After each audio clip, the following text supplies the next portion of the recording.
Hey, welcome to the Tuesday show. I'm Ultra David. And I'm updating the topics on the side right now. He will say James Chen, how's it going when he's ready.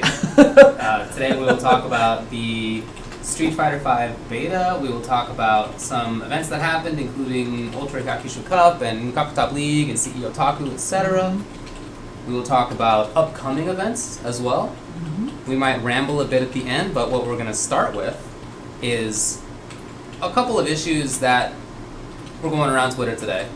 Yes. And in fact, past couple of days.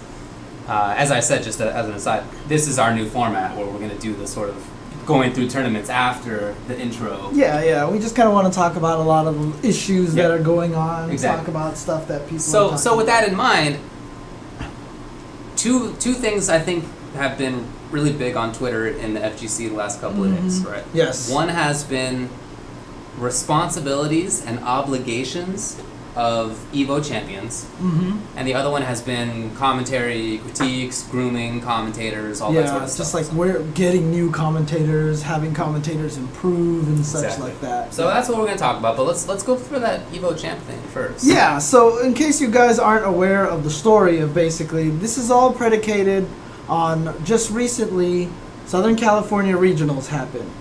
KaneBlueRiver, fresh off of his Evo win, was in Japan hanging out for a while. Yeah. And he flew back to the United States, landed in California, went to Southern California Regionals, but didn't enter Marvel, wouldn't play in any exhibition events. Yeah. And so what ended up happening was that the standard, the rabble-rousers of Marvel, the pot stirrers of Marvel, just started going in on him. Yeah, that's true. And basically said he was ditching people, what kind of Evo champ would not play, travel all the way from Japan, come back here, not play, and basically just started calling him out. Then it started snowballing to the point where on Twitter it was just basically let's dump on KaneBlueRiver day. Hashtag whatever jerky stuff you can think of about KaneBlueRiver. And that happened all of yesterday, pretty much. So KaneBlueRiver has told his side of the story, said that he got there late, wasn't in time to register, didn't get as much practice as he wanted in Japan. In fact, he wasn't flying back for SoCal Regionals. It just SoCal Regionals happened to be on the same weekend that he flew back. Yeah. A lot of people were mad because then he went to San Diego and played in the salt mines down over there. It was like, why would you play there but not SCR? You know, lots of this stuff going on here. A lot of people getting mad at him. So that kind of started bringing up the topic where F-Champ, King Rabble Rouser,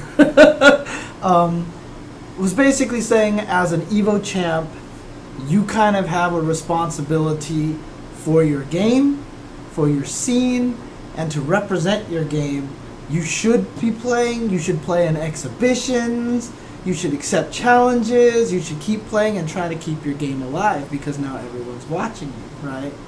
And then Viscant posted this big long post on Facebook about it, and everybody just giving out a bunch of their opinions. And even today, a bunch of people started defending KaneBlueRiver and was like, guys, stop it already. Like K-Brad even came out and was like, dude, guys, enough is enough, okay? So what did Viscant say? What did Jay say? So Viscant, being able to speak from personal experience, having won the first Marvel 3 Evo. Right. He said that he agrees with Champ in a lot of ways, that there is a lot of responsibility for an Evo Champ winner to actually represent your game, because now that you've won, you're kind of like automatically a spokesperson for the game. Okay. And Viscant felt that pressure as well, and he felt that he needed to do a lot of those things. Okay. And he tried, he definitely did. He kept playing it. He was very involved in the scene and such. And I have it up here right now. I can kind of do a TLDR and just read the last paragraph that he kind of had here. So basically, he said, the part of the drama has to do less with winning Evo, because he was basically saying another reason why people dumped on KaneBlueRiver is because there's just a lot of negativity towards the guy, right? There's a lot of built-up negativity, whether justified or not. People have their opinions. I definitely think some of it is, but that's not that's not here nor there. But he kind of said a lot of people just have been wanting to say negative things about Nico, and then when some people started it, that was just kind of like, oh, cool, now I have this excuse. Yeah. Right? But he said that that's basically, you know, he doesn't care about that, right? What he said is that, you know, like I said, I'll read his last paragraph here. Okay. Is that, you know, all you can do is just recognize how it is and just try to do the best you can. Should Kane have entered at SCR even though he wasn't going to do that well? Yeah. Should he have played some exhibitions? Yeah. Did he mess up here? Yeah. Does he deserve all the pylon he's getting on right now? No. He said at this point all he can do is just let it pass and try to come back strong in the future. And he said that the first time that KBR and Champ play each other, whether an exhibition or tournament, is going to be mad hype. Okay. Because that is true. Huh. But that's basically where he's coming from. Okay. You know? So, having established this... Oh, an ant. Yeah. Ant. It's ant country. Yeah, okay. Having established all of that, what's your take on this whole situation? So as far as the factual stuff goes, I spoke with Nico at SCR. Because remember, he flew into LAX, not into Ontario. And so I went up to him and I was like, dude, why did you fly into LAX? It's like a million hours away from SCR. Driving, it's like 3 hours in traffic. Like, it's like flying into Philly to go to DC. Yeah. It's really way, is. It's like, way farther than... I literally Google mapped it to see how long it would take. And it actually, that's exactly how long it takes. Okay. So I was like, what are you doing? And he told me that he had these tickets since the springtime. That he planned everything out way far in advance, and that these tickets were from way before SCR was even announced as being on that weekend. Because remember, SCR was announced, canceled, and then last second had to get put all the way out over here. Right, exactly. He wasn't expecting it to be here at all. He just thought he would like come back to LA and see a couple people on his flight, you know, from Japan ultimately to Chile. So, you know, okay, that's why he didn't fly into the Ontario airport. And I was like, all right, man, that's a legit explanation. Like, you didn't, yeah, fair enough. And then he said that he didn't want to enter because he hadn't been playing Marble almost at all, and that it was $70 and he didn't feel that he could, that wasn't like a reasonable thing, he felt, because he knew he was out of practice and that he wouldn't do well. So I was like, yeah, okay. I mean, I feel like both of those are like pretty understandable. Right. Honestly. Okay. Not playing in casuals, I think, is weird. Did he not? Did he just avoid casuals? That's what I heard. Okay. I mean, I wasn't in those rooms or anything. Right. That's what I've heard, and then he like refused to play against a couple of people, saying that he would lose. You know, and then going to another place to play casuals instead. I think that is kind of weird, but it's like not a big deal. I guess that's my view, is that it's not a big deal. I don't feel like he injured anybody. I don't feel like he really owes anything to anybody. He tried to commentate, so I mean, it didn't go well, but he tried to commentate. And I feel like, you know what, he tried to do something for the scene that weekend, and you know, that's not his forte. Right. So he got off, and I think like K-Brad got on. Yeah. But he tried to do stuff. I get why Viscant and Champ and people would say that there are obligations for an Evo champ. It seems sort of like when it's like the baby version of like when a pro athlete gets really well known and like now they're a role model, but they're like, I never signed up to be a role model. Yep. So you can understand why they don't want to be a role model. I wouldn't want to be. There's a lot of responsibility with that. And so I sort of support them in not wanting to be role models. But at the same time, the real fact is that there are people looking to you as a role model, regardless of whether you want it. Right. So it's this sort of dual position where I understand and don't think it should be that big of a deal why he wouldn't want to play. But at the same time, I get that a lot of people look to him to keep it up. I would love to see more of his team played at high level and see how... You know, there's a lot of interesting team developments going on in Marble 3 right now, and it'll be interesting to see how his team stacks up over time, and I just think that sounds really interesting. So I'd love to see him play more, and I understand why people think he should, but I guess I don't think he should, like normatively, I don't think that he should. Right, but like factually, it's probably an obligation. Right. You know, I was kind of thinking about it a little bit too, just kind of the effects that he has on. Well, first of all, you touched on this role model concept, right? Yeah. So I agree with a lot of the critiques of Nico from the role model standpoint. When you win a tournament like this, you know, all of a sudden, this is kind of going to touch into what I want to talk about, especially where he's coming from, striving so hard, putting the passion in there, Yes. practicing so much, and then he finally wins. He was very emotional, very passionate. He's kind of like an everyman who won the game. And when you do that, it gives a lot of other people hope when you defeat the gods, right? Or surpass the gods. Yeah. And in fact, I even said that after he won. He gave me hope that people didn't need to play the style that...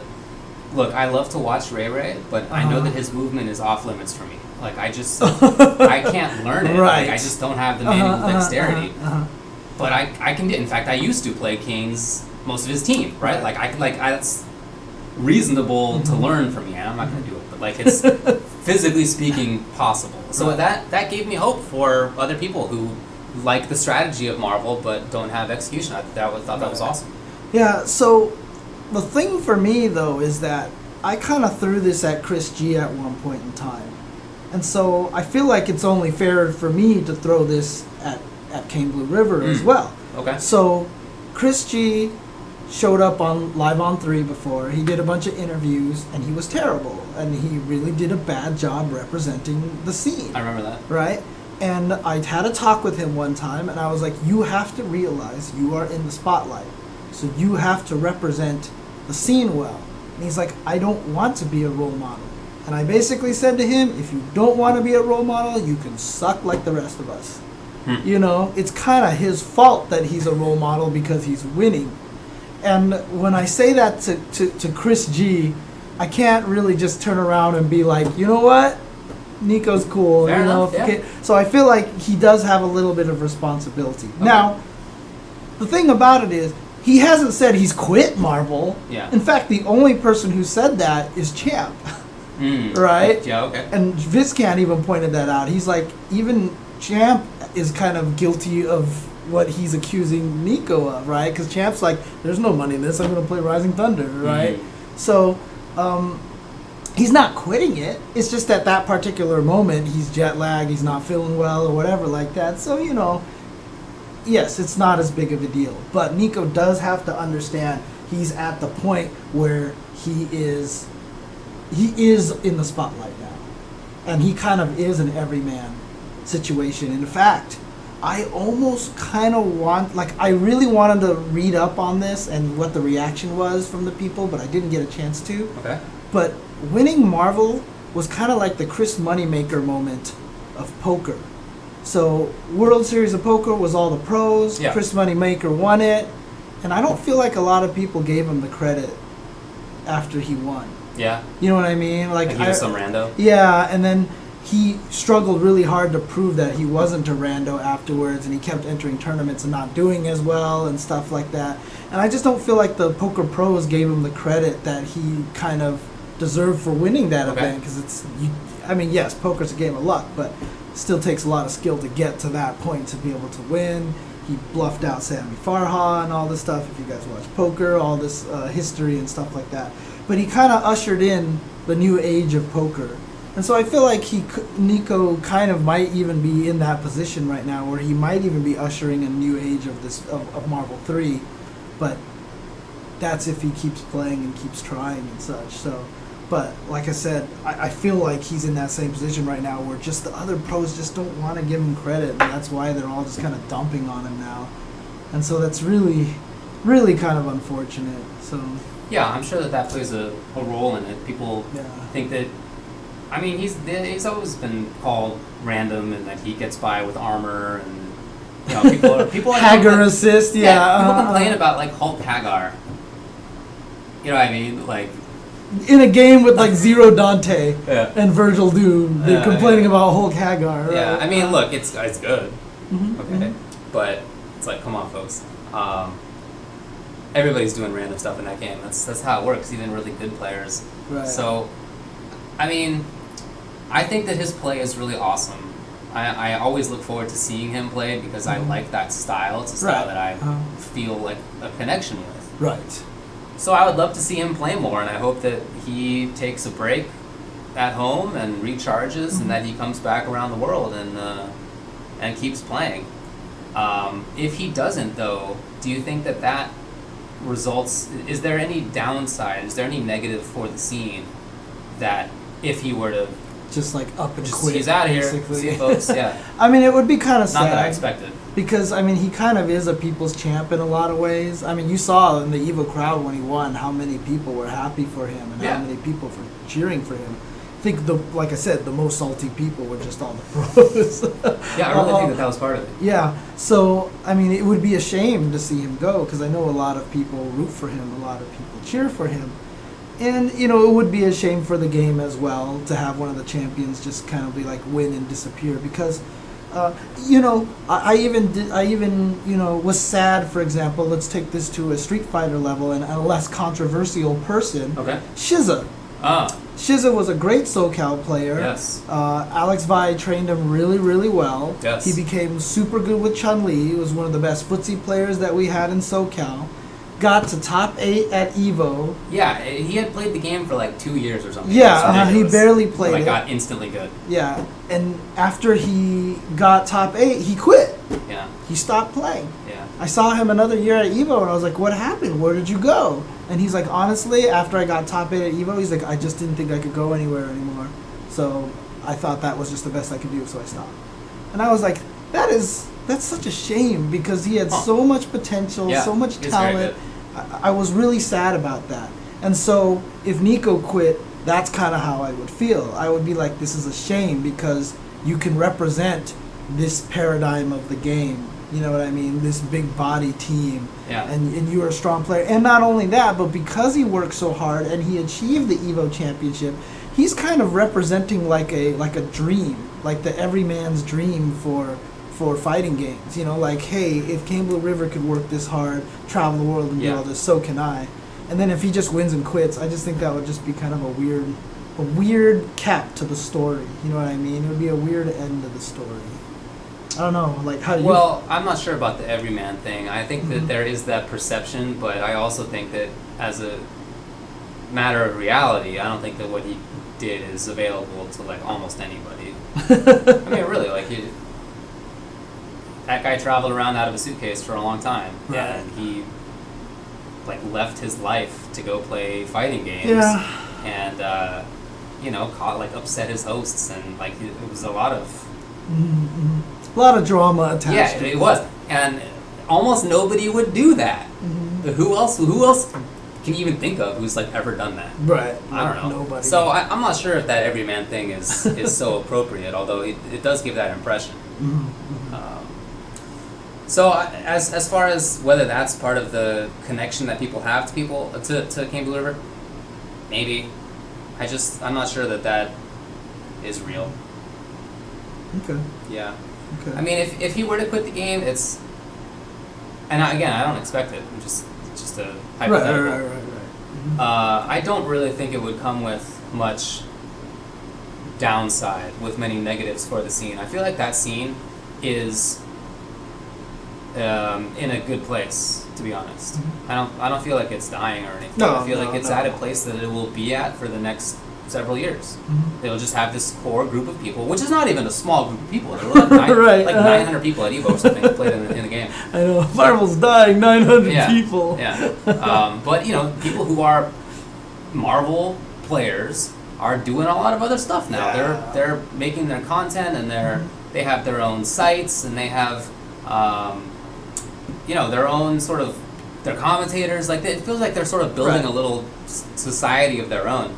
And I feel like not having KaneBlueRiver in there, or not having any one person, not just KBO, not having any one person is not terribly injurious to that setup. So I don't really see that it comes with any big problems if he, you know, him not playing at this tournament and any other ones as well. Okay, let's flip this a little bit here. Okay, let's take KBR out of the equation here. A lot of people have also been talking about like the look is really bad, that it's starting to look toxic because of all these people talking smack about KBR. There's been a lot of this, like just previous to this, there was a lot of smack talk in the anime community to Tenryo involving like being a community manager or whatever like that. There's just a lot of there's been a lot of venom lately, and almost feeling like driving people out of the community and stuff like that. And FGC is FGC. We've always been very brazen in our conversation. We've always been very upfront about the way we talk. And there's all these talks about going esports and should we be nicer? Should we stop trash talking? Blah blah blah. Do you think they went too far? Or do you think it's fine and that's just the way that we kind of are? I feel like I've seen this a million times. It doesn't feel new in the slightest. Yeah. It feels like something that's happened to many people, really. I mean, I'm trying to think of examples, and I feel like going back to when I first got on SRK in 2002, I feel like it was already happening sometimes. People would argue online, and online was just this one forum. Obviously, it wasn't it was Twitter. Right. But they would get ostracized from this forum, and then you wouldn't hear from them again. Don't you remember that? Yeah, no, absolutely. So, I mean, first thing that's popping into my mind right now is Watson and DSP. Okay, yeah. That kind of stuff. Yeah, drama, calling people out, and such. So I don't think that there's anything new about that, and it's not even. It's silly to say it's just fighting games. Everybody does. Every scene does this. I mean, I don't know. Mainstream sports do this. Did you hear about the kicker in college football who cost his team a win? When you didn't hear about this. So it was at the very end of the game, the very last play, and the snap comes to him, and he's supposed to kick it away, and he fumbled it, and the other team got it and scored a touchdown, and they lost. Okay. And he got threats, and he got all this, just absolutely, get him out of the game, he should be gone. Very vitriolic, toxic stuff. Dude, it's not. But that's how things are. I mean, that sucks, but that's just sort of in a lot of scenes and communities. It's not fighting games only. Go play football in Europe. I mean, seriously, some of those guys, when they mess up in a World Cup match or something like that, they have to fear for their lives. People have been killed. Yeah, I mean, obviously that's very rare. Right, but that's not normally the case. But that's the extent that it can go. Right. So yeah, I mean, I'm kind of with you on that. Look, those guys are going to call out. I mean, it's sad that everyone found the opportunity to dogpile all at the same time. But it's like I said, the problem with it is that he's had drama in other areas. Yes. And I don't want to, sit here and talk about any of that. Me too, really. So that just kind of allowed a lot of people to dogpile on him. This camp basically said it perfectly, that it was just like everyone else was like, oh, they're talking smack. This is my opportunity now to make it not seem like I'm a jerk. That definitely did happen. Right. And so it's unfortunate that happened, but I don't think it's going to change. I don't think we're going to try to police it guys, stop talking smack, or we can't. What can you do? Yeah, exactly. It's just going to keep happening. It is part of the personality of the FGC. It's like I said. Yeah, I don't think it's just FGC. Yeah, and from my standpoint, I just hope that it doesn't get to a point where it really, really can affect someone in a very serious way. That's the only thing that I'm worried about, is that KaneBlueRiver is a very emotional person. Very, very emotional person, and this could probably affect him more than other people. I say this as a very emotional person. If I was KaneBlueRiver, I'd basically be curled up in a ball in a bed right now, and I just wouldn't even be doing, I would just try to shut myself off from everything, because that's just how I am. So I do feel bad for him in a lot of ways, and I think that the dogpiling was really it was overdone. It was overdone, but again, like you said, I don't think it's been this way forever. I don't know if it's going to change. I don't know if it's going to stop it. Yeah, I don't really think so. SG Fighter made a comment cameraman. He was like, should we have a players union or anything like that? Oh, I don't know if did that have anything to do with the KBR stuff? Oh, I don't know, actually. Oh, I thought that was a separate thing entirely. Oh, was it? Oh, okay. That's what I assumed. You might be right. For some reason, I kind of thought, okay, never mind. Because I'm not really sure how that would have any impact on this. Okay, never mind. For some reason, I made that. Do you think it would have an impact? Would it change how this went? I don't know. I don't really think so. Because the thing is, if there was a governing body there would be people to be like, stop this, you're making us look bad. You know what I mean? Kind of a thing. So. Yeah, maybe so. I don't know.